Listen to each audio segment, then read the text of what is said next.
Bonjour tout le monde, bienvenue à Un peu de crime dans ton café, le podcast où on jase de café et de crime. Nous sommes à l'épisode 94. Ça avance, on se rapproche du chiffre magique 100. Mais pour l'instant, je suis votre animatrice, Audrey, et aujourd'hui, c'est Catherine qui est dans le siège de raconteuse et c'est l'enfant de Catherine qui est bien excité que Catherine nous raconte. Alors, comment ça va, Catherine? Ça va bien, toi? Ça va. va. Ça fait 1000 ans qu'on enregistre. Ça fait 1000 ans qu'on enregistre, Ouais. mais c'est correct. Ça fait littéralement 4 heures qu'on est en enregistrement déjà. Ça va, ça vaut la peine. On a presque fini. Plus que ça. 5 heures et quasiment et demi qu'on enregistre. On a pris une petite pause lunch. Oui, ça fait quand même un bout de temps. Mais donc, oui, on achève et aujourd'hui, je vais vous conter un cas qui va peut-être vous achever. Oh là là, Parce que c'est un peu... terrible. Ouais. Oh. Ouais. Bon. Ben, pour être pas trop Ouais. triste, on va vous recommander du café. Alors, le café qu'on vous recommande aujourd'hui, Ouais. c'est un cadeau de Sébastien qui travaille pour Trafic et qui nous offre le café Pantan Musara. Ça, c'est fun. Quand même un très joli nom. Oui. Et là, on se sent choyé Oui. parce que c'est un café réserve. Ah, Ce qui signifie donc que c'est vraiment un café d'excellente qualité. C'est celui que nous sommes en train de boire présentement. Mais en fait, on le buvait dans l'épisode d'avant, mais c'est la magie de la radio et vous pensez qu'on est en train de boire présentement. Je vous décris ce que le site internet en dit. Ce café est tellement funky, avec des tonnes de belles notes florales et fruitées éclaboussantes, cette toile qu'est le Pantan Musara. Comme une peinture de Riopelle, il est chaotique et plein de couleurs et de textures, vous emmenant dans un voyage qui persiste en bouche et qui vous fera en redemander plus. mon Dieu, c'est toute une description, pareil. Toute une description. Alors, c'est un café de variété Kayo Katimor qui provient de l'Indonésie. Procédé anaérobie, que le chum de Catherine nous a signalé que ça signifiait sans air. Donc, sous vide.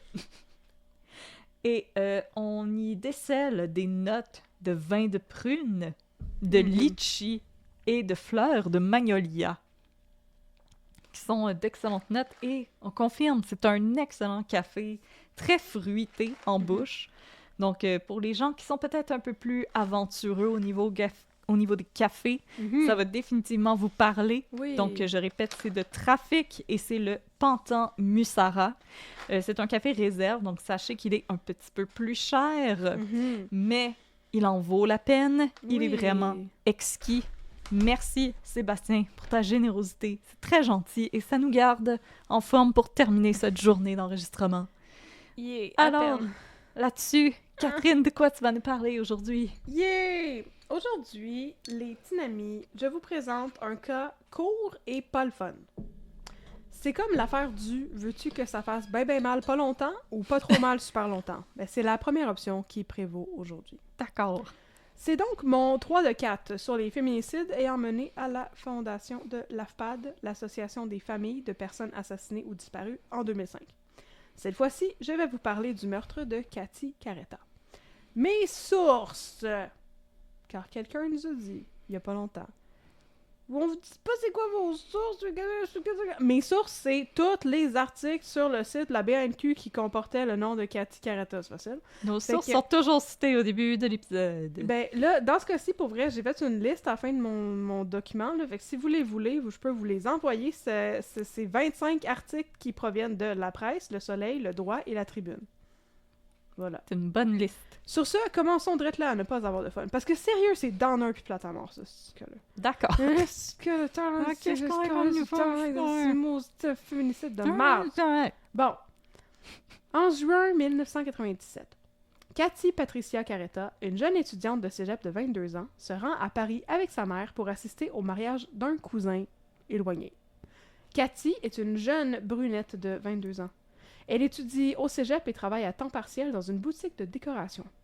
Elle souhaite devenir avocate ou notaire. Elle a les cheveux foncés, le visage rond et les sourcils fins, parce qu'on est en 1997. Oui. Elle a aussi souvent un magnifique cat eye sur les photos d'elle, et ça accentue son regard profond. Non, vraiment, c'est une belle jeune fille.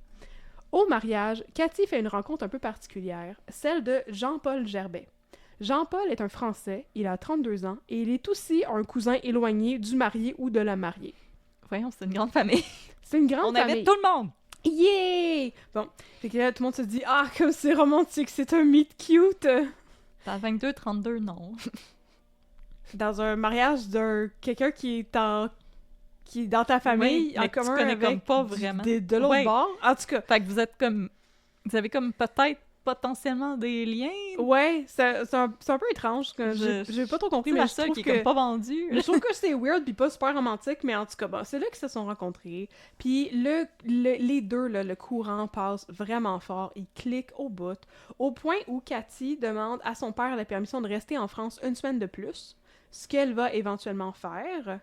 Elle est allée là-bas avec sa mère, parce que sa mère était française. J'ai son nom plus tard dans le script, je veux pas le dire tout croche. Elle s'appelle Daniel quelque chose. Puis c'est ça. Fait que là, elle demande, tu sais, Daniel quelque chose revient au pays, là. Puis le père de... Christian Caretta, le père de Cathy, lui dit « Oui, c'est correct, tu peux rester une semaine de plus. » Et là, à son retour au bercail, Cathy reste en contact avec le ténébreux français Jean-Paul. Ah, Jean-Paul. Je vais faire des accents français aujourd'hui. Ça me dérange pas pantoute. Bon. Environ 2 mois plus tard, en août, Jean-Paul vient en visite au Québec et il discute avec Cathy de l'idée d'y emménager.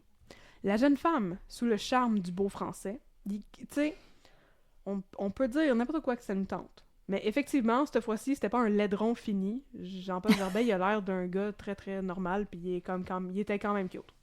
Bon. D'accord. C'est pour ça qu'elle tripait sur lui, là, c'est pas juste... Bon. Ah, c'est l'accent. Faut le spécifier, des fois. On était dans la ville de l'amour. C'était pas un mix entre un German Shepherd et Tom Cruise. Et un bat de baseball. Non, mais c'est ça, c'est... Bon, gars, elle est sous le charme du beau français. Je te crois. Puis là, ça fait juste 2 mois. Là, ils se sont vus une semaine, ils ont été en contact. C'est plus épistolaire. Puis là, elle est quand même complètement charmée par lui. Puis elle lui dit qu'elle va l'aider à s'installer au Québec. Elle va l'aider à déménager. Elle va l'aider à déménager. Et il n'en faut pas plus pour que le plan se mette en branle. Oh. Et en novembre, Jean-Paul arrive en ville avec l'intention d'y vivre. La sœur de Jean-Paul habite déjà à Montréal. Donc là, lui, il s'en vient ici. Puis là, il va crasher chez Chacheur. À Montréal. Mais avec l'espoir de, bien sûr, bientôt emménager avec Cathy. Oui, il n'y avait pas de crise de logement à l'époque, c'était possible. Non, il n'y en avait pas. Mais bien vite, ce qui semblait à la base être une histoire d'amour ben cute et idyllique tourne au vinaigre. Et Cathy commence à déchanter. Oups. 2 jours après son arrivée au Québec, Jean-Paul a, comme qui dirait, commencé à devenir pas mal trop duc. Il aime pas ça, la vie ici. Il aime pas les gens, il a même pas le droit de travailler, c'est donc ben de la merde. Il voudrait aménager avec Cathy tout de suite, aller vivre en logement avec elle, puis qu'elle lui trouve une job. Puis elle est comme « Wow, ça va vite, là. Monsieur, avant d'immigrer, on se renseigne. Je sais qu'en 97, Google n'était pas au bout de nos doigts, mais on s'enseigne, on fait des démarches. Ben, je veux dire, sa sœur habitait ici déjà. Oui, il aurait pu lui demander, comme, oui. Hey, c'est quoi les démarches à suivre pour bien faire mon intégration quand je vais arriver de l'autre côté, là? Ben, c'est ça. Puis là, ça fait juste 2 jours qu'il est là, puis il est comme, j'aime pas les Québécois, sont bêtes avec moi, j'aime pas le pays, c'est lettre. Pourquoi tu veux pas emménager avec moi? Puis Cathy, elle trouve que c'est vraiment rochant, là. Elle habite chez ses parents, à Laval, puis elle est pas prête à emménager avec lui, là. Ça fait genre 3 jours qu'ils se connaissent en personne, à peu près, tu sais. Fait qu'elle essaie de lui faire comprendre et de l'aider le plus qu'elle peut parce que veut pas, elle se sent responsable de lui. C'est à cause d'elle qu'il est venu ici, tu sais. Il y a personne d'autre, il y a juste sa sœur qui est ici, mais il y a pas d'amis, puis effectivement, il y a pas de job, puis c'est vrai que ça doit être dur pour lui, c'est ça qu'elle se dit. Le père de Cathy, Christian Caretta, il est lui aussi ben swell avec Jean-Paul. Il travaille pour un... je l'ai pas noté. Je pense qu'il travaille pour un concessionnaire ou un garage, puis il va prêter une voiture à Jean-Paul pour qu'il puisse Je pense que je l'ai appelé Paul, mais il s'appelle Jean-Paul. Il lui prête une voiture, une Volvo, pas une tercelle rouillée, là. Oh. Mais quand même, une Volvo, pour qu'il puisse se déplacer plus facilement, puis il va même jusqu'à y avancer de l'argent, tu sais, pour l'aider à s'établir, tout ça. Puis Cathy, elle, de son bord, est pas mal indulgente à mon avis, puis elle lui donne aussi du cash pour se vêtir et faire des sorties. Mais ça n'empêche pas que Jean-Paul, il commence très vite à être downright méchant avec Cathy. Il ne semble pas supporter le fait que Cathy ait là sa propre vie, ses amis, ses occupations. Il essaie constamment de la faire sentir coupable, surtout de passer du temps avec d'autres mondes. Et il se moque ouvertement de son apparence. Il lui dit qu'elle est grosse et qu'il ne sait pas ce qu'il fait avec elle parce que lui, il est habitué de sortir avec des mannequins. Ben, retourne en France avec tes mannequins, mon grand, et ferme ta gueule! Sérieux, j'ai rarement détesté quelqu'un autant que je déteste Jean-Paul Gerbet. Là. Non, Fait que c'est un trou de pète. c'est vraiment un trou de pète. Puis là, on va se rappeler là, que Cathy, elle a juste 22 ans. Là. Okay? Aussi, puis est-ce qu'elle avait comme déjà eu d'autres D'autres relations avant? Ça, je sais pas, par exemple. Ok. Ouais, je suis pas trop sûre. Mais en tout cas, c'est ça. Elle a de la peine. Mais là, l'affaire, c'est que justement, en très bon manipulateur / partenaire très toxique, ben, à toutes les fois qu'il est méchant avec elle, après ça, il revient. Il est super repentant. Il s'excuse, il avoue ses torts, il l'implore de le reprendre. C'est de la grosse game de violence conjugale. On s'entend. Cathy, elle a de la difficulté à se détacher de lui. Parce que, je veux dire, il y a ça, il y a toute la game émotive, toxique dans laquelle ils sont impliqués. Mais en plus de ça, et en plus de justement tout le harcèlement psychologique qu'il lui fait subir, rapidement, il commence à la harceler physiquement, style, il l'attend tout le temps quand elle sort du cégep ou de sa job, puis des fois, il va même l'attendre dans la maison de son père dont il a gardé la clé. Non. Quand elle essaie de mettre ses limites, il lui répond « Tu peux pas me laisser, j'ai tout quitté pour toi. » Oh, que ça m'écoeure. Elle essaie de se défaire de Jean-Paul, mais c'est beaucoup plus facile à dire qu'à faire parce qu'il est très séduisant et il sait se montrer très charmant et lui faire oublier à quel point il a été méchant avec elle. Un soir, elle demande à sa mère, Danielle Hurgon, de rester avec elle parce que Jean-Paul s'en vient. Quand sa mère lui demande si elle se sent en danger, Cathy dit que non, mais qu'elle voudrait le quitter, puis qu'il y a toujours des arguments pour la convaincre de changer d'idée. Qu'elle a besoin comme de soutien là-dedans. Christian Caretta, le père de Cathy, commence donc à s'en mêler, puis il dit à Jean-Paul Gerbet de laisser sa fille tranquille et d'aller se faire voir. Comme on dit en bon québécois, prends ton gaz égal, mon Jean-Paul. Et retourne en France. Yeah! À la fin janvier 1998, il est arrivé en novembre 1997, à la fin janvier, Cathy met fin pour la 2e fois à sa relation avec Jean-Paul. Et ça n'a pas été long, là. Et quelques semaines plus tard, elle est morte. Le matin du 10 février 1998, Gerbet laisse un message inquiétant sur le répondeur de sa sœur, Hélène, au travail. Dans son message, il lui dit qu'il vient de tuer Cathy Caretta et qu'il compte se suicider. Lorsqu'elle prend le message, Hélène Gerbet contacte aussitôt la police. Sur le coup, la police ne comprend pas trop ce qui se passe, alors ils se dépêchent de se rendre au domicile de la famille Caretta, à Laval, place d'Avignon, parce qu'ils pensent que l'acte n'a pas encore été commis et qu'une jeune femme en danger s'y trouve. Sur les lieux, la police sonne à la porte, il n'y a pas de réponse. La police reçoit l'ordre de défoncer ce qu'elle fait, et elle constate que ni Cathy ni Gerbet sont présents. Par contre, le père de Cathy, Christian Caretta, ils l'ont contacté entre-temps, il était comme « Yo, on s'en va à ta maison, on pense que ta fille est en... » Il arrive, puis il parle avec l'agent Patrick Laroche de la police de Laval, qui l'informe qu'un crime a peut-être été commis chez eux puis qu'il faut rien toucher, fait qu'on va cordonner off la maison. Puis Christian Caretta explique à l'agent Laroche que la famille a aussi un chalet à Saint-Charles de Mandeville. Fait que rapidement, la police de Saint-Gabriel de Brandon, qui est le poste de police le plus proche, est contactée. Puis là, au début, il y a comme un kerfuffle, parce qu'ils sont pas trop sûrs de l'emplacement du chalet. T'sais, c'est comme, on pense que c'est sur la rue telle affaire, mais c'est sur l'avenue telle affaire, ou quelque chose comme ça. Fait que la police se rend à la mauvaise adresse, mais finalement, elle se pointe au chalet à 15h20. La porte de l'entrée du chalet est barricadée de l'intérieur. Elle a été clouée. Et la police la défonce et se retrouve devant une scène horrible. Cathy Caretta, elle est morte. Elle est sur le plancher. Son ancien chum, Gerbet, est aussi allongé sur le sol et il n'est pas mort, lui. Il est juste très sous. Il ne résiste pas à son arrestation. Il est au Québec depuis quelques mois seulement, on s'entend. Oui. Et ici, on va le yeeter back en France. On va pas le yeeter back en France. On va lui faire connaître la Swift Justice avant ça. Oh. Parce que le corps de Cathy... J'en suis heureuse. Oui, effectivement. Le corps de Cathy ne comporte aucune blessure apparente qui aurait pu être laissée par une arme à feu ou une lame. Alors, la police en déduit qu'elle a peut-être été étranglée, et bientôt une autopsie va venir confirmer cette information. Puis là, on avait oublié de le faire avec le tien. Mais ici, on pourrait mettre une pause publicitaire.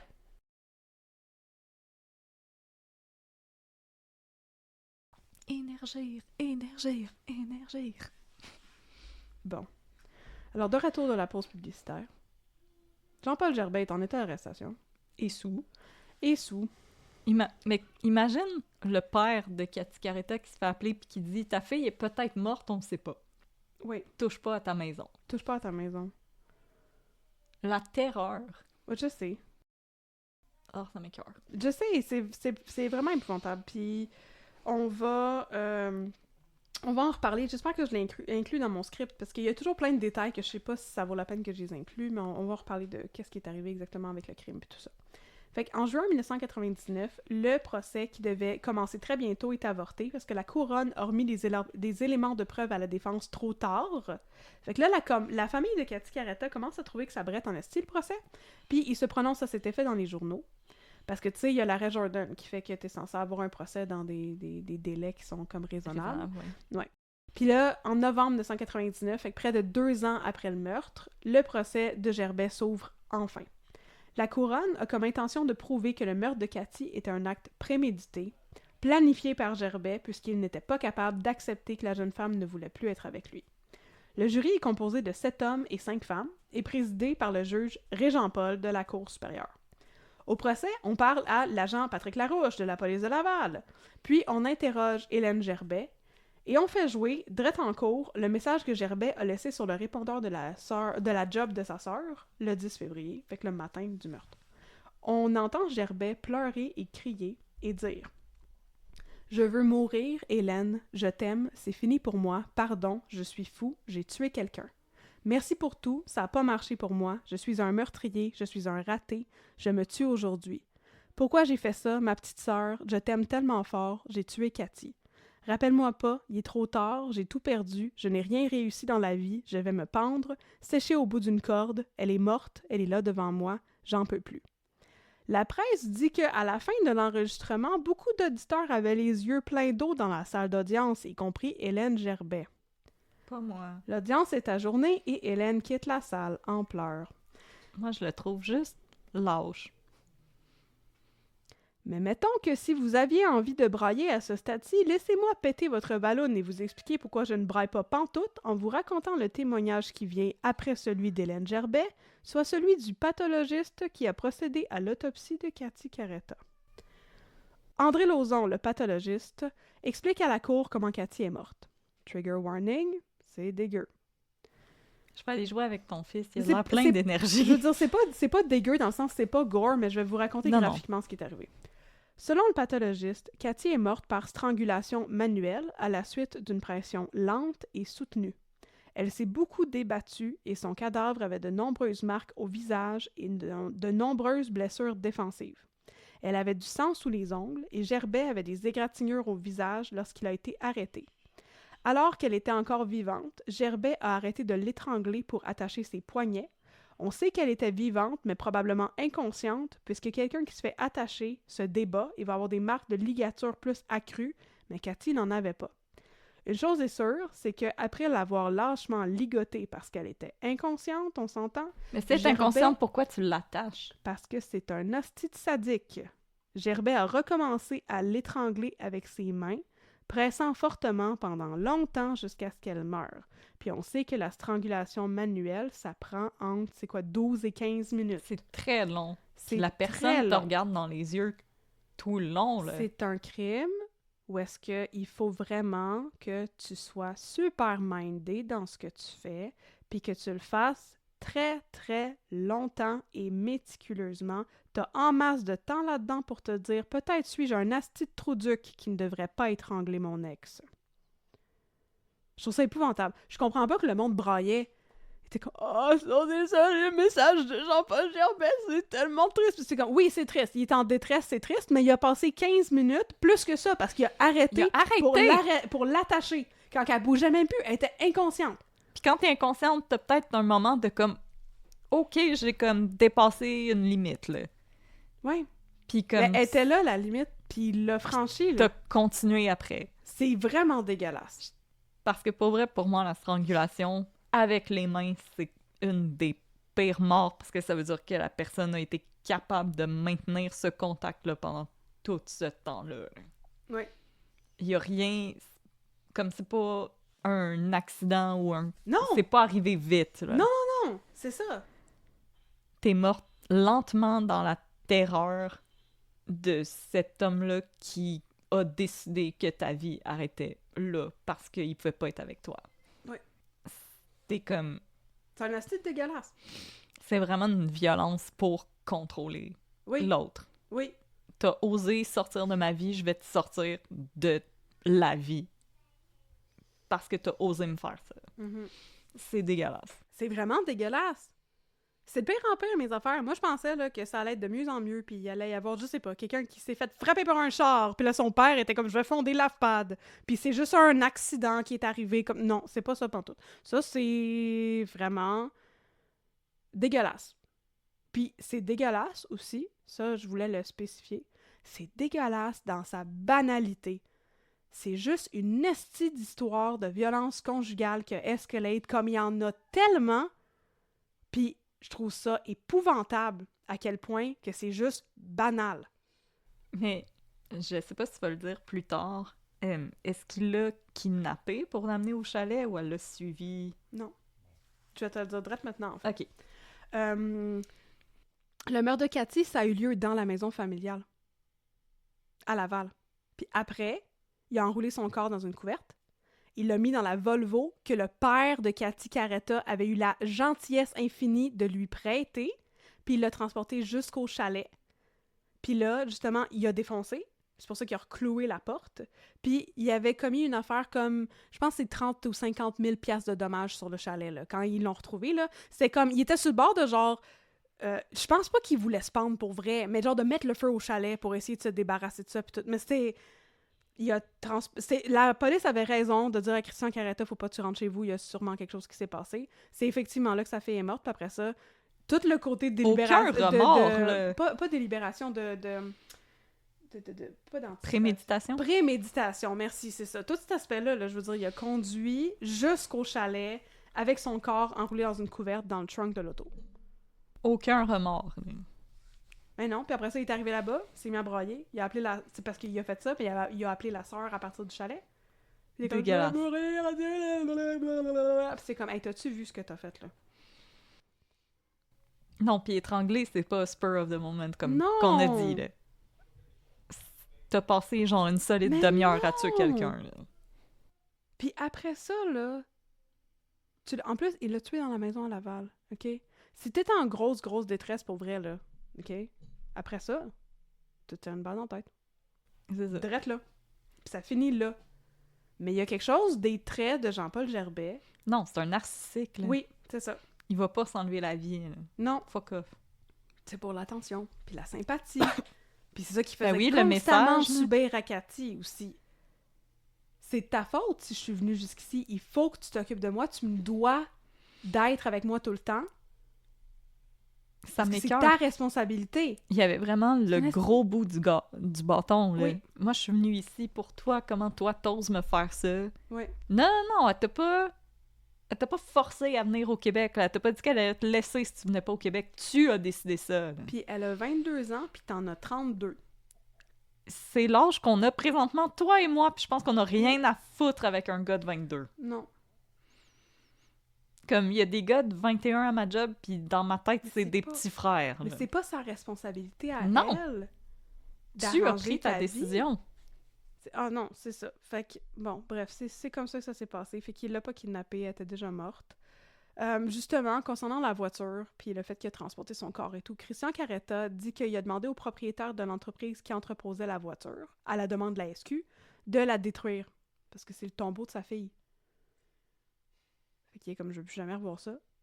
La mère de Cathy, elle vient aussi témoigner, puis elle dit que, justement, tout ça, c'était comme vraiment surprenant pour tout le monde. Parce que, ben, je veux dire, comme souvent dans des histoires de violence conjugale, t'as le comportement en privé, puis t'as le comportement en public. Gerbet, c'était comme un ami de la famille, de sa famille à elle, parce qu'elle venait de la France, justement, depuis très longtemps, puis elle le connaissait depuis qu'il était petit. Puis c'est pour ça qu'elle lui faisait confiance, puis qu'elle a encouragé Cathy à le fréquenter quand ils se sont rencontrés au mariage. Parce qu'elle pensait que c'était un bon petit gars. Puis il y a justement le côté très séduisant et charismatique, puis tout le monde dit ça, à quel point il était justement charmant, cet homme-là. Par contre, c'est aussi elle qui va confier au jury ce que je vous ai raconté tantôt concernant l'abus que sa fille subissait de la part de Gerbet. Fait qu'elle a vu rapidement à quel point ça devenait désagréable pour sa fille, puis elle voulait la soutenir là-dedans. Puis je veux dire, il y a personne qui a pas fait ce qu'il avait à faire. Non. Tu peux pas t'attendre à ce que ça dégénère à ce point-là au bout de genre 3 mois, là. Ben non, puis je veux dire, tu sais, si c'est une pensée qui te traverse l'esprit que comme le conjoint ou la conjointe de quelqu'un dans ton entourage pourrait comme tuer cette personne-là, ben comme j'ai levé le flag, essayer de faire quelque chose, comme je pense que c'est le signe que cette personne est dans une mauvaise relation, puis comme oubliez pas ce qu'on avait dit de démontrer à la personne que si elle prend un jour une décision, que vous allez être là et que vous poserez pas de questions et vous poserez pas de jugement. Mm-hmm. Parce que c'est tout ce qu'on peut faire. Ben avec oui. les gens qui sont coincés avec des narcissiques. Ben non, mais c'est ça. Puis je veux dire, tu sais, ses parents faisaient ça. Elle leur a demandé à son père et à sa mère de l'aider. Oui, je veux de l'aide. Je vois que c'est difficile. J'essaie de m'en sortir. Il revient tout le temps. Il réussit toujours à me convaincre. Puis ses parents faisaient ça. C'est juste que ce jour-là, elle était toute seule avec lui. Fait que maintenant, on passe à la défense. Oh, yeah.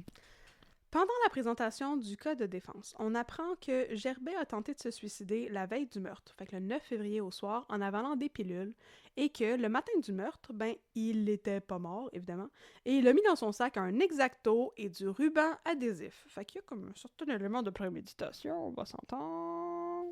Non, c'était pour lui. Ouais, c'était pour lui. Selon le psychiatre qui vient témoigner pour la défense, Gerbet voulait se suicider et n'avait pas nécessairement l'intention de tuer Cathy, mais il l'a fait par, je cite, « surcharge affective ». Un autre psychiatre le contredit et affirme que le geste était planifié et que Gerbet savait ce qu'il faisait. Les deux psychiatres s'entendent toutefois pour dire que Gerbet ne souffre d'aucune maladie mentale. En fait, la maladie dont il souffre, c'est d'être un asti de trou de cul. Oh non! Oui. Alors, il y a des délibérations qui durent 2 semaines. Gerbet attend la décision du jury et le juge, Régent-Paul, explique au jury, avant qu'il parte pour délibérer, bien sûr, qu'il y a 3 possibilités de verdict. Là, j'étais bien confuse, fait que j'étais allée checker dans le code criminel. Fait que homicide involontaire coupable, meurtre prémédité et meurtre non prémédité. Puis là, j'étais comme, qu'est-ce que c'est ça, un homicide involontaire coupable? Voici les définitions en vrac. Donc, c'est l'article 232.1 du Code criminel. Homicide involontaire coupable. Un homicide coupable qui autrement serait un meurtre peut être réduit à un homicide involontaire coupable si la personne qui l'a commis a ainsi agi dans un accès de colère causé par une provocation soudaine. Je pense pas qu'elle l'avait provoqué. Fait comme spur of the moment, provocation. Après ça, l'article 231 du Code pénal numéro 2... Meurtre prémédité. Le meurtre au premier degré est le meurtre commis avec préméditation et de propos délibérés. Et finalement, meurtre au deuxième degré, article 231.7. Les meurtres qui n'appartiennent pas à la catégorie des meurtres au premier degré sont des meurtres au deuxième degré.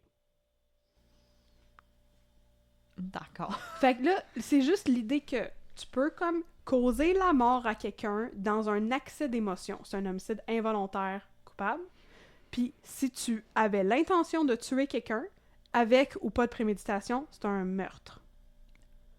Okay. C'est ça les 3 possibilités. Fait que, avait-il l'intention de tuer Cathy Caretta? C'est ça la question qui va occuper le jury. Moins de 24 heures plus tard, le jury rend son verdict. Coupable de meurtre non prémédité. La sentence pour ce type de crime est habituellement l'emprisonnement à perpétuité, mais le tribunal doit décider combien d'années Gerbet devrait purger avant d'être admissible à la libération conditionnelle. Le minimum possible est 10 ans.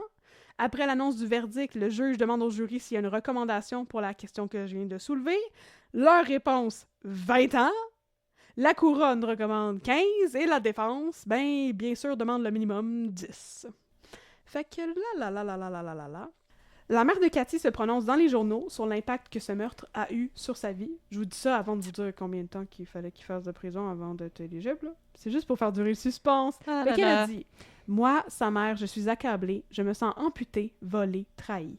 Jean-Paul Gerbet, en tuant ma fille, a fait déferler en rafales successives un climat d'horreur, de panique, de désarroi, d'impuissance et de douleur, chaque jour renouvelé depuis lors, tel un ouragan dévastateur dans mon existence. » Selon elle, la suggestion du jury, 20 ans, est représentative de ce que la société pense d'une telle atrocité. Si, j'ai eu de la misère à dire ça, je m'excuse.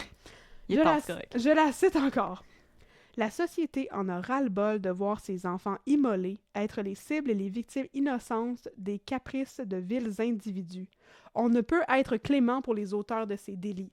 Jean-Paul Gerbet a tué mon enfant, cet enfant que j'ai désiré, que j'ai porté, mis au monde et élevé au meilleur de ma connaissance, avec tout ce que cela implique pour que Cathy devienne une adulte responsable, instruite, épanouie, indépendante, afin d'évoluer dans la vie, faire sa place et son chemin dans notre société et donner la vie à son tour. En être égoïste, égocentrique, trop préoccupé par lui-même, Jean-Paul Gerbet n'a pensé qu'à lui. Il n'a pas évalué les conséquences de ce cataclysme dans nos familles respectives. Fait que, au final, 2 semaines après la fin du procès, la décision est prise par la Cour. Tu veux-tu guesser combien d'années qu'il doit faire avant la libération conditionnelle possible? J'aimerais 20 ans, mais j'ai l'impression que ce sera pas ça. C'est 10. Pourquoi?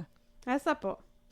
Fait que là... Déjà que je suis pas d'accord avec le coupable de meurtre non prémédité parce qu'il y avait du tape et un exacto dans son sac. Non, je sais.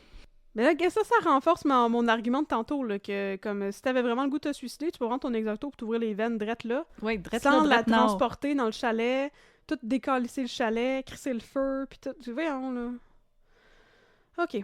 Fait que là, on est en novembre 1999, fin de l'année 1999, il est en prison. Oui. Ce n'est pas la fin de l'histoire pour Jean-Paul Gerbet. Fait que je voulais vous parler de ce qui se passait par la suite. En 2005, Gerbet refait surface dans les journaux. A-t-il droit à sa libération plus tôt que prévu? Dieu soit loué, non. C'est une histoire encore plus inquiétante et terrible qui lui permet de se retrouver dans Le Soleil, l'édition du 2 juin 2005. Dans un article consacré à la libération conditionnelle de Karla Homolka, on apprend que celle-ci a entretenu une relation épistolaire avec Gerbet entre 2001 et 2003. Ils se sont rencontrés à la prison Sainte-Anne-des-Plaines. Yark tabarnak! Très yark tabarnak! Laissez pas ce monde-là jaser ensemble! Il est rapidement statué que lorsqu'elle sera libérée, Homolka n'aura pas le droit de continuer à être en contact avec Gerbet. Non, quand t'es en libération conditionnelle, t'as pas le droit d'être en contact avec d'autres personnes qui ont fait des crimes. Non. Or, une fois libérée en août 2005, les journaux comprennent vite que Homolka enfreint cette règle, puisqu'elle confie à son patron qu'elle cuisine des repas chaque dimanche pour, et je la cite, son ami de cœur de nationalité française vivant à Laval. C'est que ça m'écoeure. Le boss n'est pas dupe et les services correctionnels pensent tout de suite qu'il s'agit de Gerbet, comme quoi leur relation ne se serait pas terminée 2 ans auparavant, pour vrai. Pire film Hallmark de l'histoire. Arc! Dans un autre article de journal, ça dit qu'ils ont été incarcérés ensemble en 2005, soit un peu avant la libération conditionnelle de Homolka, mais je suis pas sûre si cette information est correcte, parce que c'est pas ça les dates que j'ai vues dans les autres. Mais les hommes et les femmes peuvent être incarcérés ensemble? Ouais, il y avait comme une aile de femmes à Sainte-Anne-des-Plaines, apparemment. Pour comme les plus dangereuses? Je sais pas. Ok. Je sais pas trop. Je savais même pas qu'il y avait comme cette possibilité-là. Fait qu'elle était sortie de prison puis elle cuisinait des petits lunchs pour son ami de cœur de nationalité francophone à Laval. Oh, wow! C'est la place où il y a Sainte-Anne-des-Plaines. Tabarnak. Merci, boss de Karla Homolka, d'avoir une tête sur tes épaules. Fait que là. Tout ça, c'est le fun, ça sort d'un journal, c'est super le fun, c'est super rassurant. Et est-ce que Karla Homolka va retourner en prison à cause de ça? Parce que, tu sais, brille de ses conditions? Non. Ben non. Ah? En tout cas, Ben non, elle a bien le Non. droit de faire des muffins pour ce sale monsieur sale. Là. oui, elle a continué peut-être à faire des muffins pour le sale monsieur sale, puis elle a changé de nom maintenant, puis elle s'est mariée, elle a eu des enfants. Et en 2014, elle a acheté une maison à Châteauguay. Elle a eu 3 enfants avec un homme qui s'appelle Thierry Bordelais. Et maintenant, elle a un nom différent que je ne vais pas révéler ici parce que je pense que c'est pas nécessaire, mais c'est excessivement facile à trouver sur Internet. J'ai même trouvé son profil Facebook. Ah ben, hey! Ouais, fait que c'est ça. On a pu faire une belle petite parenthèse Carla Homolka. Puis Yay! on a un autre bel épilogue, le fun, qui s'en vient The best très bientôt. kind of parenthèse. Yeah! Ok, là, c'est ça. Là, tu sais, ils reviennent les journaux. Fait que le monde va voir Christian Caretta. Ils sont comme, yo, qu'est-ce que t'en penses? Le gars qui a tué ta fille, il a une relation épistolaire vraiment très horny avec Carla Homolka. Christian Caretta dit « C'est un homme narcissique, manipulateur. Déjà en France, il avait eu une copine avec qui il avait été violent. Il a aussi eu une autre copine qui s'est suicidée. Oh, il y avait déjà un antécédent. On a fini par apprendre ça, ouais. Je pense pas que l'information était sortie au moment où il y a eu son procès. Il y a une conjointe qui s'est suicidée. Il y a une conjointe qui s'est suicidée. Puis il y avait déjà un historique de violence conjugale. Ça m'horrifie. Il y a une femme qui s'est tuée pour lui. Moi, je ne pense pas que si cette information-là était sortie au moment de son procès, il aurait eu droit à sa libération conditionnelle après 10 ans. Non, c'est clairement une personne dangereuse. Parce que déjà, le jury était comme « Non, il a l'air dangereux, gardez-le en dedans pour 20 ans minimum. » Fait que, ouais. Non, oui, je pense que c'est sorti par la suite, mais il y avait un historique, là, d'être pas fin. D'être un petit trou de cul fini avec les femmes. Mais avant l'âge de 32 ans. C'est à 32 ans que tout ça s'est arrivé. C'est jeune, 32 ans, pour avoir un long antécédent de violence conjugale. Oui. Et est-ce que des dossiers judiciaires de la France sont admissibles au Québec? Ben, je sais même pas s'il y avait un dossier judiciaire. Ah, ou c'était juste des choses connues? Ouais. Ben, c'est peut-être des choses qui ont fini par sortir parce que, justement, il était dans la famille éloignée de Danielle Urgon, la mère de Cathy Caretta. Non, c'est peut-être quand ça a sorti dans les journaux au Québec que ça s'est rendu en France, puis là, ces histoires sont sorties. Ça se peut. Fait que là.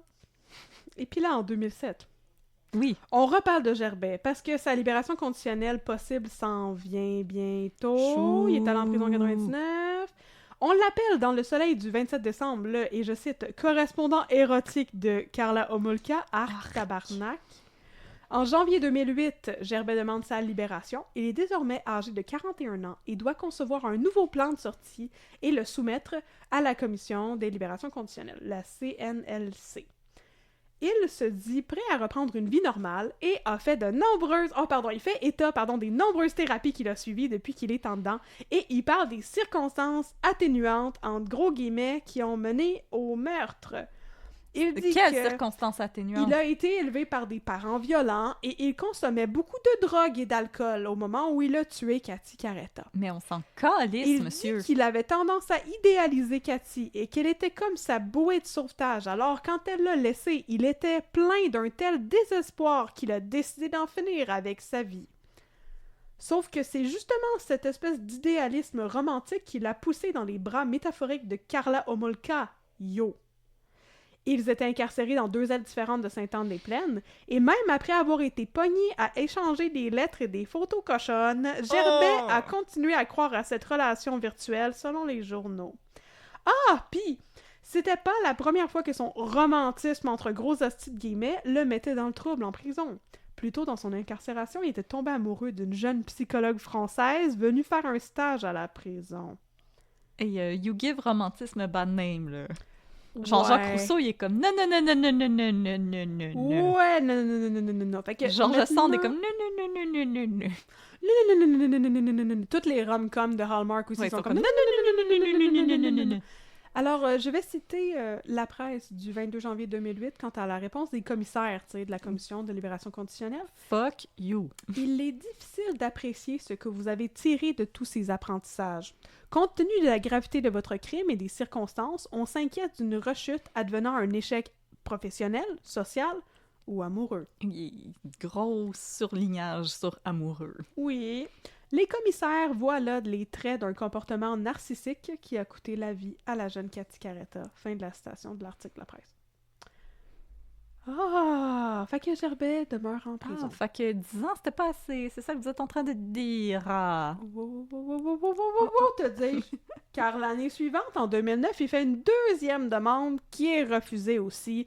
Mais finalement, en 2011, il fait une troisième demande qui est acceptée. Et Non, il reçoit non, sa non. permission de libération conditionnelle. Durant son audience avec la commission de libération Non, conditionnelle, non, non. il exprime du regret, de l'empathie pour la famille de sa victime aussi. Il assume aussi pleinement la responsabilité de son acte. Et aussitôt libéré, puisqu'il n'était pas un citoyen canadien, mais bien un ressortissant français, il est expulsé pour la France, où il retourne vivre avec sa famille à Condac. Il est désormais âgé de 45 ans.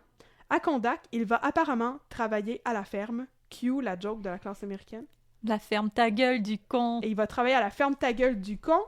Et c'est ici que l'histoire se termine, ou presque, parce que quelques jours à peine après son retour en France, un hebdomadaire trash français, selon le journal Charente Libre. Hebdomadaire trash français. Ouais, c'est un hebdomadaire trash français. Il décide de traquer Jean-Paul Gerbet. Il y a des affiches comportant la mention « Un tueur près de chez vous » qui sont installées dans les devantures de magasins à Condac. Et selon la famille Gerbet, toute cette campagne de salissage complètement pas du tout méritée, c'est à cause de Christian Caretta, qui est devenu, depuis 2005, une figure importante au Québec à cause de la création de l'AFPAD.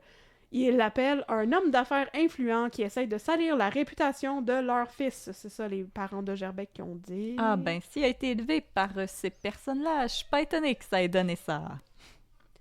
Mais là, l'affaire, là, c'est que, tu sais, l'article de Charente Libre, c'était comme « Il a purgé sa dette à la société, laissez-le vivre! » Puis je suis comme « Oui, mais il y a une différence entre le laisser vivre et complètement faire abstraction et ne pas avertir les gens du fait qu'il est comme possiblement à risque de récidive. » Mais là, à ce jour, il a pas récidivé, du moins. À ce Pas qu'on sait. À ce qu'on sait, exactement, et ni d'une manière qui aurait résulté en une autre peine de prison.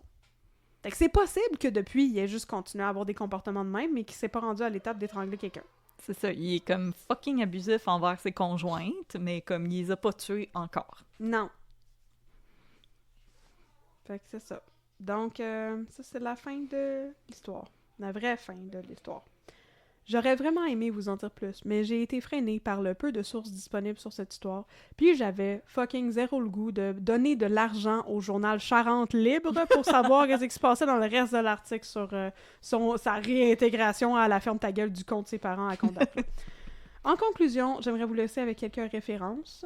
Oui. OK.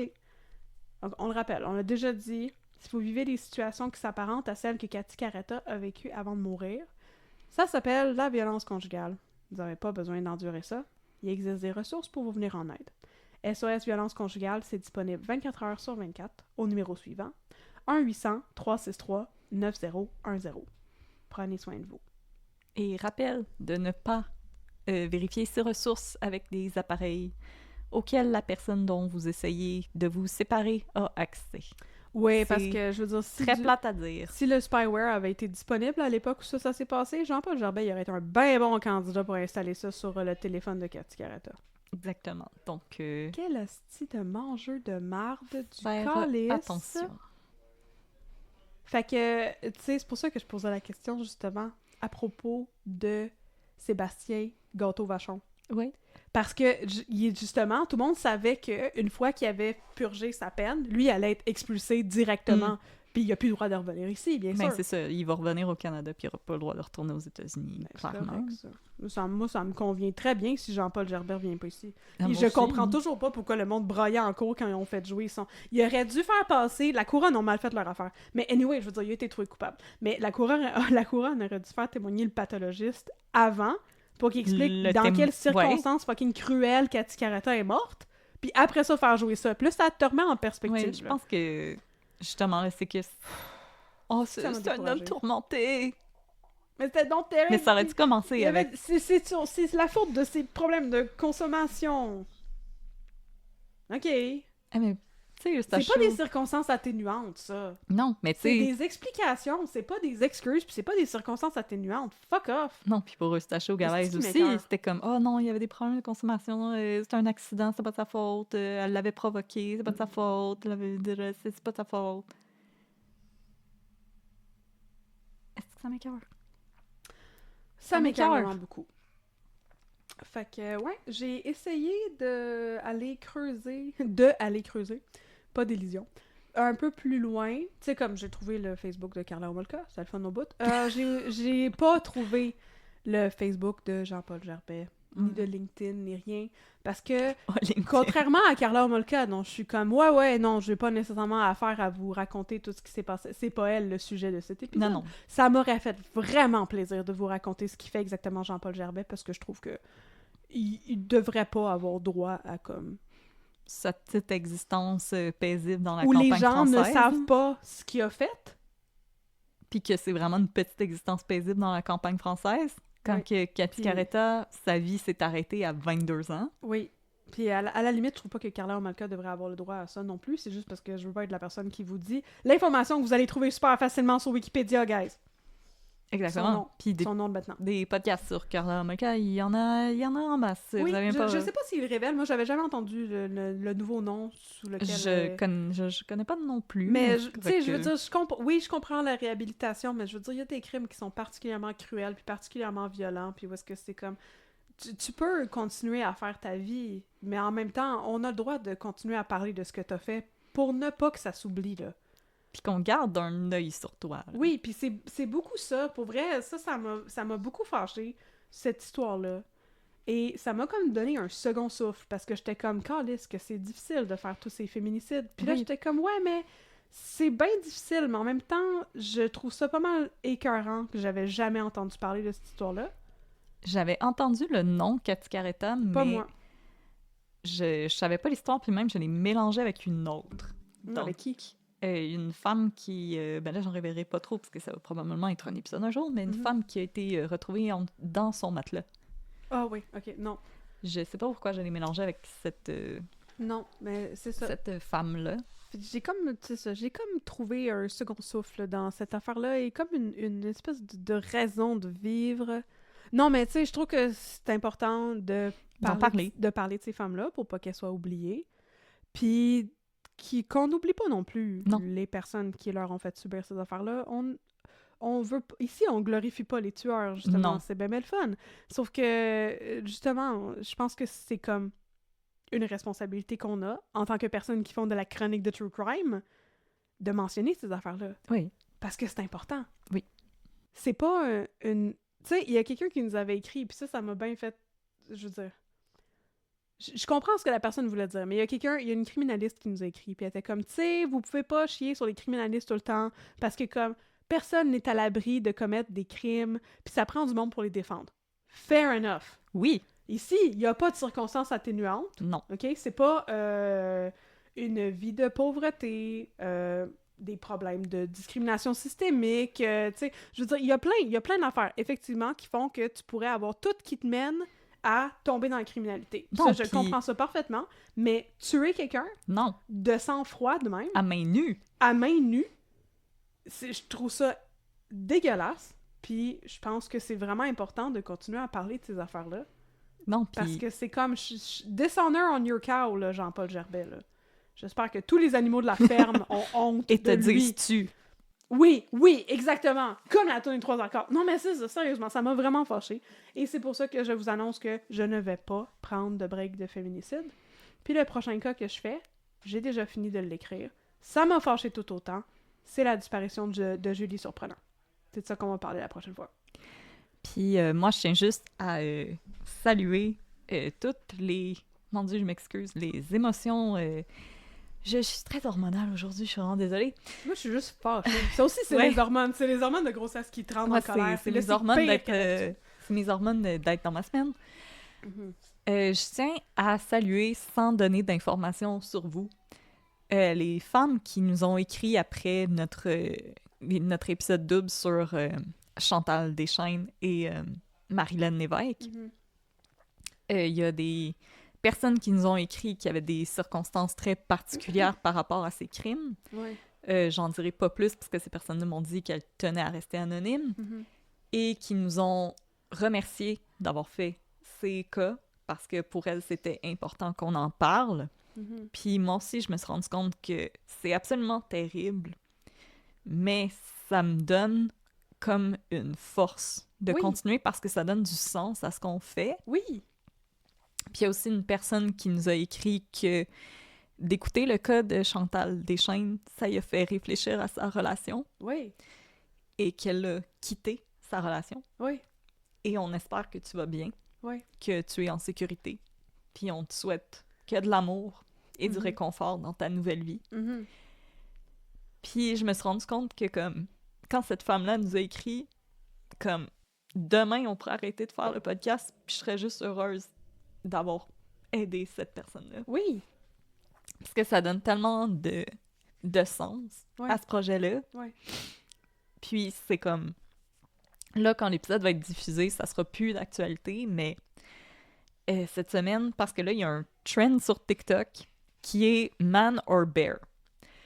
Le concept est simple, une personne qui tient son téléphone et qui filme demande à des femmes de son entourage ou dans la rue, est-ce que tu préférais être seule dans le bois avec un ours ou un homme? Et ben 95% répondent l'ours. Et ça soulève un tollé sur Internet et Paul Arcand en parlait cette semaine à son émission et était pas mal en colère. Il disait comme « Ben voyons donc, ça n'a pas d'allure, je veux bien comprendre qu'il y a des féminicides, mais de là à dire que vous aimeriez être toute seule dans le bois avec un ours, voyons donc, non, non, non. » Mais moi, je me dis comme... Je comprends que c'est difficile Mhm. pour vous, messieurs, Mhm. qui n'avez jamais rien fait de mal, qui avez jamais suivi une femme, qui avez accepté si une femme vous disait non, de vous faire mettre dans ce groupe-là. Je comprends que c'est pas facile, je comprends que vous aimez pas ça, que ça vous rend inconfortable. Par contre, je pense que c'est plus un moment de réflexion qui s'impose que d'aller en ondes puis de dire « Voyons donc, ma maudite gang d'hystériques, pourquoi vous parlez de même des hommes? » Ouais. Comme, pourquoi est-ce que les femmes préféreraient être seules avec un ours qu'avec un homme? Ouais. Puis de peut-être penser à des moments où est-ce que vous auriez pu peut-être contribuer à améliorer la perception que les femmes ont des hommes. Oui. Puis là, je suis pas en train de vous accuser, là. Non, mais c'est comme c'est une réflexion qu'il faut qu'on ait en tant que société. C'est ça. Comme pourquoi 95% des femmes préféraient être seules avec un animal sauvage? Mais j'ai des statistiques là-dessus, justement. Ben, Ah. pas sur les ours sauvages, mais je veux dire, j'ai des statistiques sur... En fait, moi, j'en ai des les- statistiques. Sur les ours? Oui. Nice. Que depuis... Attends, j'avais vu depuis le 1847... aux États-Unis, de 1847 à aujourd'hui, il y a 145 personnes qui ont été tuées par des ours. Wow! 145! Mhm. On dépasse présentement ce chiffre-là pour les femmes attaquées par des hommes. Mhm. Puis pour Ben, l'année mais 2024... de beaucoup, là! Oui, c'est ça! pour Oui. l'année 2024, on dépasse ce chiffre-là. Là. Oui. Fait qu'il y a une réflexion à avoir, là. Mais c'est ça que je trouvais... C'est ça, justement, qui m'a donné... J'en ai parlé tantôt un petit peu, mais c'est ça qui m'a donné une espèce de second souffle. C'est que, justement, cette histoire-là, il y avait pas beaucoup de sources, puis ça a pas été beaucoup médiatisé, parce que, justement, c'est tellement comme... De la violence conjugale. C'est ça. Je C'est l'ai parlé banal. tantôt. C'est la banalité de ça me fait chier. Puis, justement... tu sais, ce qui est arrivé à Isabelle Bolduc, ou ce qui est arrivé, tu sais, ben là, ça, c'est pas pareil, parce que c'est spectaculaire. Ben, c'est un étranger qui l'a fait agresser, puis, tu sais, c'est... Ouais, mais c'est pas ça, la majorité des cas de crimes qu'il y a. Non, Puis... c'est de la violence conjugale. Oui, Les... puis ça devrait pas être quelque chose qui Non. est comme, ben... c'est ça qui est arrivé. Voilà. On va le renvoyer en France, il va refaire sa vie. Voilà. Non, Non, ça devrait pas être ça. Dans le discours public, ça devrait pas être ça. non, on devrait vraiment en parler plus, Oui, puis que ça soit montré comme la chose dégueulasse que c'est. ben oui, au même titre que la chose dégueulasse que c'est de tuer un étranger. Oui, Là, c'est encore pire, à la limite. Parce que ce que tu fais, c'est que tu tues quelqu'un, puis en plus, tu brises complètement la confiance que plein de gens avaient en toi. Exactement. Puis Je comprends pas pourquoi le monde sont pas plus outraged de ça. non, puis tu sais, c'est ce que je t'avais dit aussi quand j'avais fait la première partie pour Eustache Galaise. J'ai eu énormément de difficultés à trouver de l'information Oui. sur le premier meurtre qu'il avait commis, puis pour moi, c'était important de savoir d'où il venait, cet homme-là, puis il y a beaucoup de monde qui nous ont écrit pour dire « Merci, on savait juste qu'il avait déjà commis un meurtre, puis on savait rien là-dessus. Mm-hmm. » Comme, c'est vraiment dégueulasse que la violence conjugale, on la banalise à ce point-là, puis c'est comme « Oh, voici une autre femme victime de violence conjugale cette année au Québec. Oh well. On en a échappé une autre. Tant pis. C'est triste. Je trouve ça épouvantable. Mesdames, marchez avec des clés entre vos jointures la nuit. Ah oui. Mon Dieu, c'est pas ça. Votre enfant, ton enfant a du plaisir. On dirait Comme bien. vraiment doux. Ouais, c'est ça. Je trouve ça complètement épouvantable. Ça m'a super gros fâché. Puis j'étais comme, ouais, ça vaut la peine de continuer à parler de ces affaires-là. Parce que c'est dégueulasse.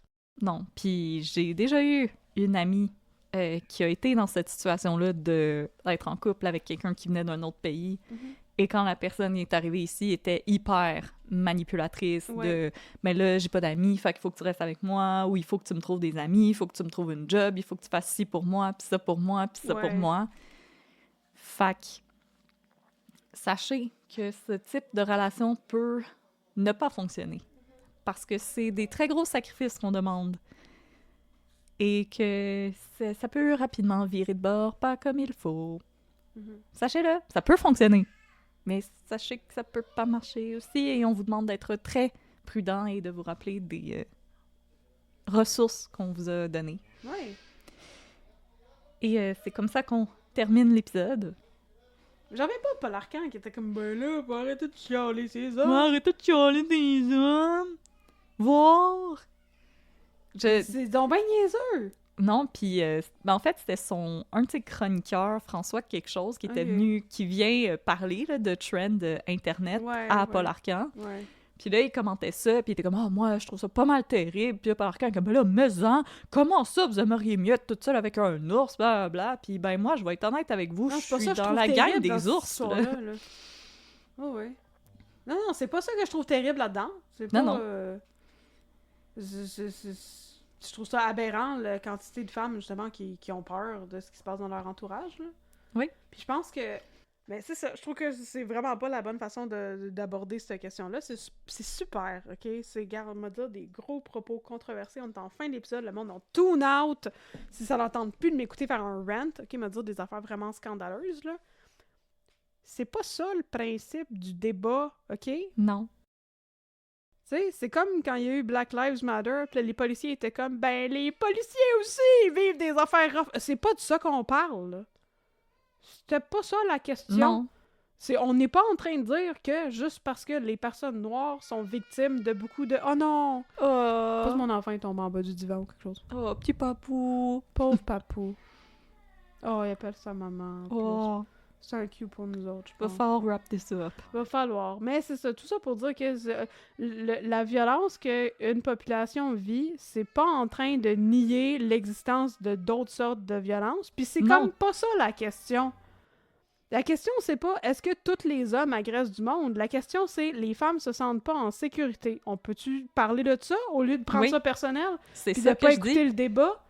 Puis de tune out le débat complètement, puis de dire comme ben là, c'est quoi, pourquoi les hommes on se fait traiter d'agresseurs, là, c'est vraiment pas correct, vous autres les femmes, aimeriez-vous ça qu'on vous traite toutes d'agresseurs, non. C'était pas ça la question, pas en tout. Il y a pas de... Puis l'affaire, c'est que si le monde dit les femmes sont toutes des agresseurs, puis que toi, t'es pas un agresseur, t'as pas à te sentir concerné. Non, le chapeau me fait pas pantoute. Le chapeau ne te fait pas. Puis je pense qu'au contraire, on devrait plus framer ça dans le sens de, ben, si t'as l'impression que c'est terrible comme statement, puis que t'es un homme, ben peut-être que on a toute une responsabilité de dire à nos chums qui font des... Pas nos chums dans le sens de... Nos amis, mettons, qui font des jokes sexistes, que c'est pas correct, puis on devrait peut-être arrêter ça. Exactement.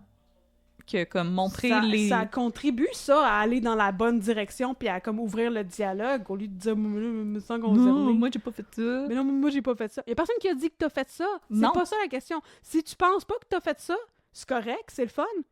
Mais parle-en quand tu vois du monde qui font ça.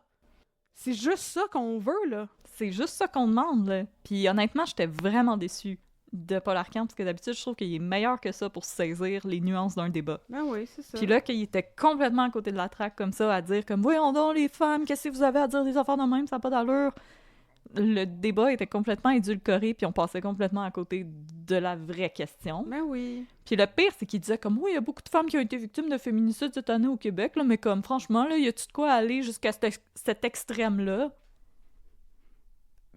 Oui. Oui. Oui, Oui. c'est comme... C'est une question d'actualité. Il y a une femme qui a été victime d'un féminicide à Candiac. Oui. Il y a 2 semaines. Oui. Voyons donc. Oui, c'est quelque chose dont il faut parler. Ça arrive régulièrement. Ça ne devrait pas arriver régulièrement. Oui, non. Puis, je veux dire, il y a moyen d'en parler, justement.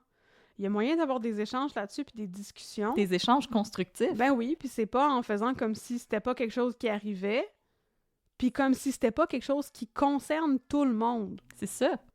Les problèmes de société, c'est des problèmes de société. À moins que tu vives en ermite sur le top de ta montagne au Tibet, en petit moine tibétain qui a jamais parlé à C'est personne, qui mange fromage de yak. tu fais partie de ça. Fait Exactement. que tu devrais faire partie de la discussion. Puis l'autre jour, j'avais la discussion avec mes beaux-parents. Je trouvais ça weird, tu sais. Ma belle-mère était comme, tu sais là, quand il y a des affaires que le monde dise que vous aimez pas, est-ce que vous leur dites en pleine face au risque de faire un malaise? Puis je suis comme, oui. S'il y a du monde qui font des jokes qui me dérangent, peu importe que ce soit quelqu'un dans ma famille, whatever, je vais dire, c'est une joke qui me dérange. On a-tu vraiment besoin de faire cette joke sexiste ou cette joke raciste ou comme... C'est pas pertinent, là. On devrait peut-être tu sais, réfléchir à ça en tant que société. Je m'en sac de faire un malaise. Parce que l'autre personne, elle, a pas fait un malaise en disant ça. Mais c'est comme... Tu sais, on a justement notre responsabilité en tant qu'individu dans une société de faire que les choses aillent dans la direction qui est cohérente avec nos valeurs. Puis cette responsabilité, pour moi, là, c'est plus gros que ma responsabilité de pas faire un malaise en jasant avec du monde. Non, c'est vrai. Je m'en sacre. Don't rock the boat. Je m'en sacre de faire un malaise. Puis justement, l'exemple qu'on avait, c'était une discussion que j'avais eue il y a pas longtemps. Moi puis mon chum, on avait une discussion avec quelqu'un qui chialait parce qu'il trouvait que, oh mon Dieu, tu sais, il y a comme comment on appelle ça? Genre, ils vont prioriser de la diversité à l'écran, ouais. mettons, puis d'engager des acteurs qui viennent de, tu sais, qui sont des people of color ou des affaires comme ça. Mon Dieu, quelle chose horrible. Ben, la personne était comme, mon Dieu, quelle chose horrible, tu sais, ça enlève des opportunités de travail aux personnes blanches. Puis je suis comme, ouais, mais les personnes blanches, ils devraient peut-être avoir conscience qu'ils ont déjà plus d'opportunités que les autres. C'est ça le principe de base de la discrimination systémique. Fait que j'ai dit ça à la personne, puis la personne était comme « Ah, ben je vois pas ça comme ça. » Puis j'étais comme « Ben ça vaut la peine qu'on en parle. » Puis on comptait ça à mes beaux-parents. Mes beaux-parents étaient comme « Ah ouais, vous leur avez dit ça. » Puis on était comme « Ben oui, on a dit ça. Parce que t'es une personne blanche privilégiée qui est en train de dire quelque chose de fucking raciste. Je vais te call out puis en discuter avec toi de pourquoi tu penses ça. C'est certain que je vais faire ça. » Ah oui? Si on fait pas ça, justement, ça fait plein de monde qui se tiennent à côté pendant qu'il y a plein d'affaires fucking terribles qui se passent. Puis pour moi, c'est important, la justice sociale. Puis le monde le savent. Puis moi, je trouve que j'ai une responsabilité de dire quelque chose. Ben non. Puis un ami à mon chum, pas longtemps après le scandale de Guillaume le Métivierge, qui disait haut et fort, je vois pas c'est quoi qu'il y a de mal à dire le mot en haine, ben on l'a remis à sa place. Ben on peut te l'expliquer, ce qu'il y a de pas correct à dire le mot en haine. Ça va nous faire plaisir. Ça ne nous fait pas plaisir de te l'expliquer, mais on va le faire pareil. Ben oui, justement. Parce qu'apparemment, t'as quasiment 40 ans, puis t'as pas compris encore que ce mot-là, ça se dit pas, puis pourquoi que ça se dit pas. Ben oui. Ben. Mais on va te l'expliquer. Comme si t'avais 10 ans. Mais ça t'en pas. En tout cas, c'est ça. Fait que voilà, je pense qu'on s'est assez étendu sur ça. Fait qu'on va pouvoir remercier les Patreons. Oui, on va pouvoir faire ça. Je suis toute déprimée. Que merci tout le monde d'avoir été des nôtres. Si vous voulez nous suivre sur les réseaux sociaux, on est au Un peu de crime sur Facebook et Un peu de crime dans ton café sur Instagram. Vous pouvez nous écrire des courriels un petit peu plus longs, unpeudecrime@gmail.com. On a une boutique Etsy, plein de belles choses comme ça. On a aussi un Patreon auquel vous pouvez vous abonner. Il y a plein d'avantages comme des rabais sur notre boutique Etsy, accès à notre Discord. Et nous allons saluer les nouvelles personnes qui se joignent à nous. Alors, merci Clo-Clo M. Merci Aki. Merci Marie-Pierre Nadeau. Merci Alexandrine F. Merci Isabelle. Merci Monica Demers. Merci Marie-Ève Simoncelli. Merci Camille Pinault. Merci Karine Périard-Gagné. Merci Amélie Bréard. Merci Émilie Richard. Bréard? Bird. Je sais pas. Bréard? On s'excuse si on l'a mal dit. Je pense que c'est francophone, mais je suis comme pas sûre. Merci Dominique Boulet. Merci Alexandra L.H. Merci Violette. Merci Céline Varin. Merci Audrey Dupré-Tardif. Merci Elisabeth Côté. Merci Mélissa Birdie92. J'imagine que c'est Bergeron ton nom. Merci. Oui. Voilà. Merci Raphaël Giasson. Et merci Philippe Gagnon-Boudreau. Voilà. Merci. On espère que vous appréciez vos nouveaux avantages de Patreon et de Patreon. Yay! On vous souhaite la bienvenue sur notre Discord si vous êtes atterris parmi nous. Yeah! Et tu voulais-tu nous raconter quelque chose de stats ou de 5e rang ou de toute la vérité ou de... Je sais pas, là, je suis toute déprimée. Garde-toi. Ouais. Nous raconter quelque chose de stat. OK. On t'écoute. OK. On va faire Le ça. plancher d'hôpital plein d'eau est à toi.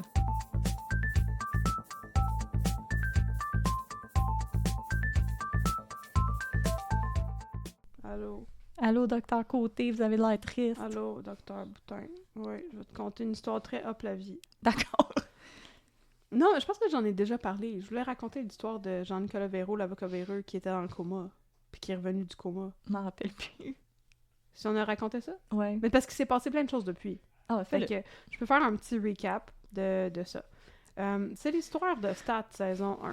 Tu sais, Jean-Nicolas Véraud, c'est un médecin. Ouais. Puis là, il remplace Normand D'Amour, dont j'ai oublié le nom. Normand D'Amour comme directeur des services Hospitalier. hospitaliers. Là. Il n'y a pas de DSP, service pédagogique, je sais pas, là, c'est bon. En tout cas, il est directeur. Regarde, tu vois-tu comment je suis bummed out par cette conversation qu'on vient d'avoir? Donc, il le remplace, Normand D'Amour, à pied levé, pendant que Normand D'Amour est comme suspendu puisqu'il se fait enquêter, c'est super le fun. Puis là, pendant ce temps-là, Jean-Nicolas Véraud est victime d'une grosse attaque contre la personne. Non, mais sérieux, il se fait tabasser par une gang de personnes à côté de son auto dans le stationnement. Oui, Puis il on s'en tombe, rappelle. il attrape le coma, comme Oh dans non. comme dans le complément lycée. Puis là, en finale de la saison 1, il se réveillait de son coma. Ouah! Puis miraculeusement, il est encore capable de comme parler puis tout. Il se rappelle de Pour quelqu'un tout. qui avait passé une couple de semaines dans le coma, c'est quand même assez génial. Ouais, c'est pas juste se réveiller, sortir du coma. Non. Fait que là, dans la saison 2, je vais vous compter tout ce qu'il fait. Fait que là, on a d'abord accès à sa réhabilitation. Puis là, il apprend lentement à serrer des balles de stress dans ses mains et à retrouver sa motricité. T'sais. Puis là, il est bien fâché parce que comme ses gestes suivent pas sa tête. Puis lui, il est bien brillant. Puis il aimerait ça être capable de faire plein d'affaires. Puis il veut redevenir un médecin, tu sais. Fait que là, Un super médecin. il étudie pour ses cours de médecin. Puis là, il bande avec Jacob Faubert. Parce que Jacob, il l'aide à réviser pour pouvoir repasser sa licence de médecine. Oh, T'sais, c'est parce qu'il veut gentil. redevenir un médecin. Puis là, tout le monde est comme... C'est le fun pour toi. Ah, il s'appelle Gabriel, c'est ça. C'est Ouais. le fun, Gabriel, c'est le fun. Petite tape dans le dos. Puis là, ils sortent de son cubicule, là, de sa chambre, puis ils sont comme... Il y arrivera jamais. Quel hostie de fou. Ça se peut pas, voyons donc. Puis là, moi, toute la saison, comme une vraie épaisse, je regardais ça, j'étais comme... Hey, c'est incroyable, là, son recovery. Il est sorti du coma il y a comme 2 mois, puis là, il est capable de marcher puis parler. Puis un j'en surhomme. oubliais que Jean-Nicolas Véraud est un comédien qui n'est pas été dans le coma pour vrai. Pour vrai, c'était comme constamment, j'étais genre, oh mon Dieu, c'est tombé Toi, le inspirant. suspension of disbelief, le Ah, 100%. À 100%, j'y croyais. Je veux dire, c'est un bon comédien, Jean-Nicolas Véraud. Puis Ah j'étais oui. comme, oh mon Dieu, c'était effrayant. Hey, comment ça? Wow, il réussit à marcher. Je suis tellement fière de lui. C'est un comédien. Bon. Oui. Fait que finalement, ben là, il se fait transférer dans une résidence. Puis là, il est assisté là, par... parce que je veux dire, ça, il prend quand même de l'aide pour faire ça, ses tâches au quotidien. Oui. Puis il réussit à repasser son diplôme de licence de médecine. What? Puis là, il fait un Il comeback. peut porter le petit chapeau, le lancer dans les airs. Don't you forget about me. Aussi. Puis là, il fait un comeback inespéré à l'hôpital Saint-Vincent. Yeah, comeback Parce kid. que il faut qu'il refasse sa résidence, Ah, tu sais, pour prouver qu'il est capable il est de le comeback pratiquer. kid. Il est le comeback kid. Fait que là, il revient à l'hôpital. Puis là, il est fucking insulté. Parce que, je veux dire, c'est un dude Oui. dans comme la cinquantaine, soixantaine, peut-être 60 ans. Je sais pas quel âge il a exactement. Moi, je donnais plus à cinquantaine. Mais... Ouais, la cinquantaine. Mais il est... Tu sais, là, il est L'orgueil. devenu le subalterne de tout le monde. Puis c'est insultant, c'est un médecin que ça faisait longtemps qu'il faisait ça, qui a plein de connaissances puis tout. Puis là, il a bien de la difficulté à gérer le fait qu'il est le stagiaire de Geneviève Schmidt Il est plus Top G. et de Marc Arcan. Oh non. Non, Marc Arcan est très top G. Il a beaucoup de top G energy. Fait que... Top G-Energy.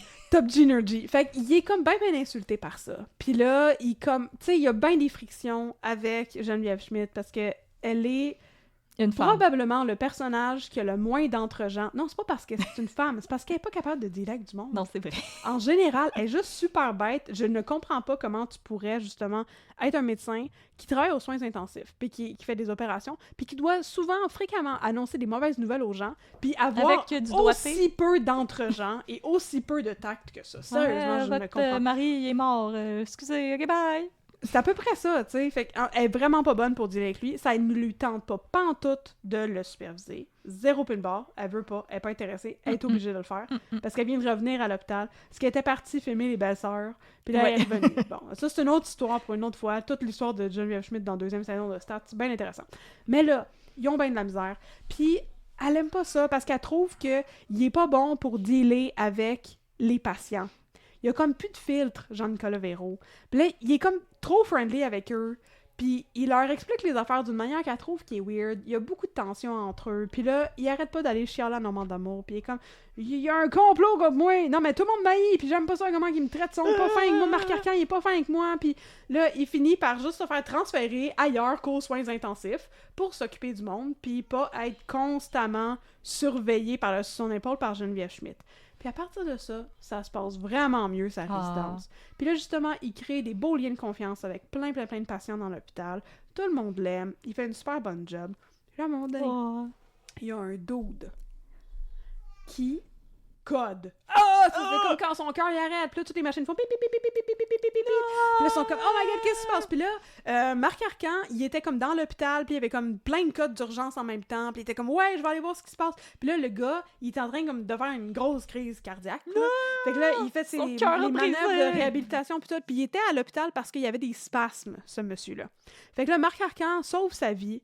Puis après ça, il transfère aux soins intensifs. Puis là, ils vont voir Jean-Nicolas Véro, l'avocat véreux, puis ils disent, il était sur ton étage, qu'est-ce qui est arrivé? Puis il est comme, ouais, ben il y avait des spasmes. Fait que j'ai décidé que j'allais lui donner comme full de calcium pour comme régler ses spasmes. Ouais, mais il me semble que c'est ça. Il me semble que c'est du calcium qu'il voulait. L'autre option que j'ai dans ma tête, c'est du phosphate, mais ça, c'est un engrais, fait que ça doit pas être ça. J'ai donné de l'engrais, il va devenir grand. Full de calcium, puis là, ils sont comme, ouais, ça, c'est genre une grosse erreur médicale, parce que, comme, clairement, tu lui as pas donné la bonne affaire, puis c'est un doute dans la trentaine, puis il a failli mourir d'une crise de cœur à cause de ça. C'était épouvantable. Fait que là, ils sont comme, il est terrible.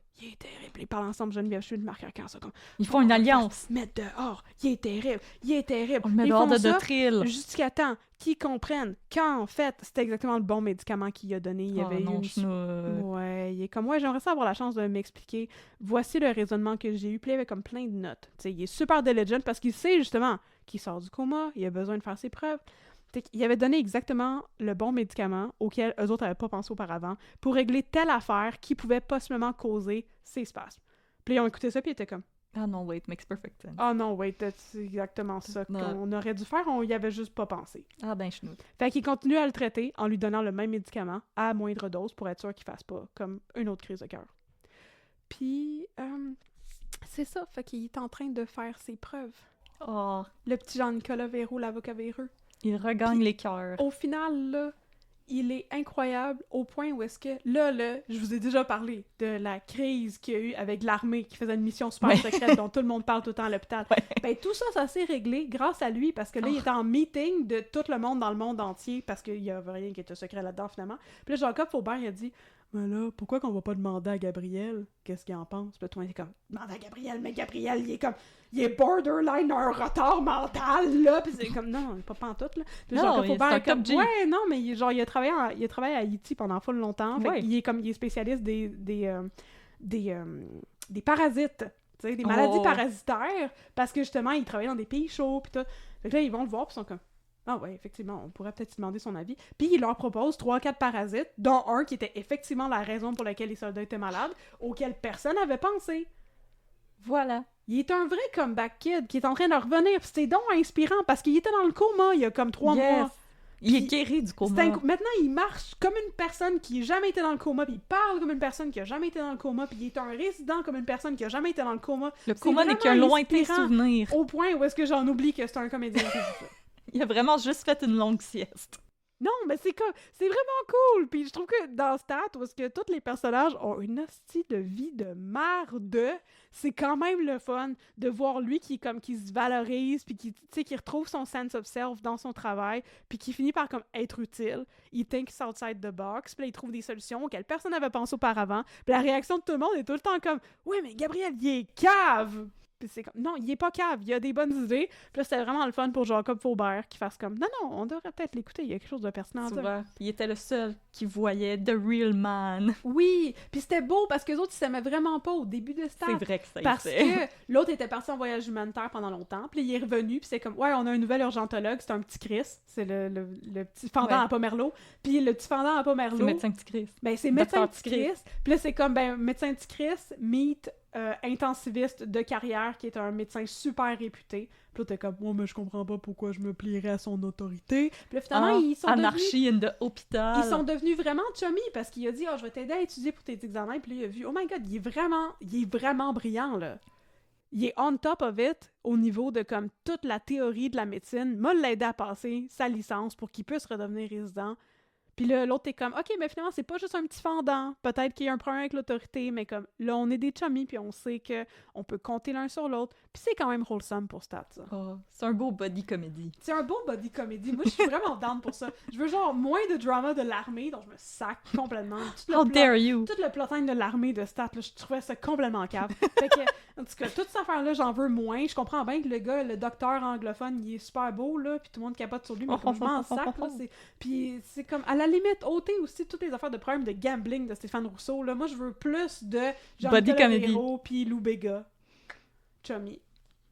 On veut les deux Top G. dos à dos sur le poster de Stat saison 3. Oui, c'est ça qu'on veut. You! Yes!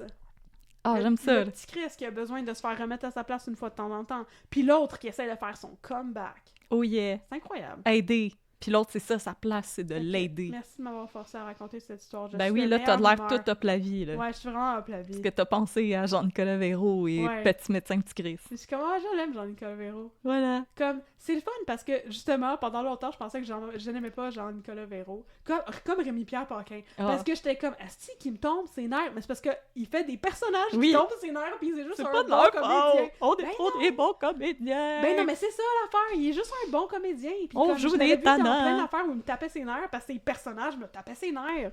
Puis il est juste convaincant. Voilà. C'est tout. Je suis juste bon à ma job, madame. Je suis victime de mon succès. La prochaine fois, je pense que je vais vous raconter la vie sordide de Marc Arcan. Oh, yes, sir. On va être là pour ça. Parfait. All right. Stat.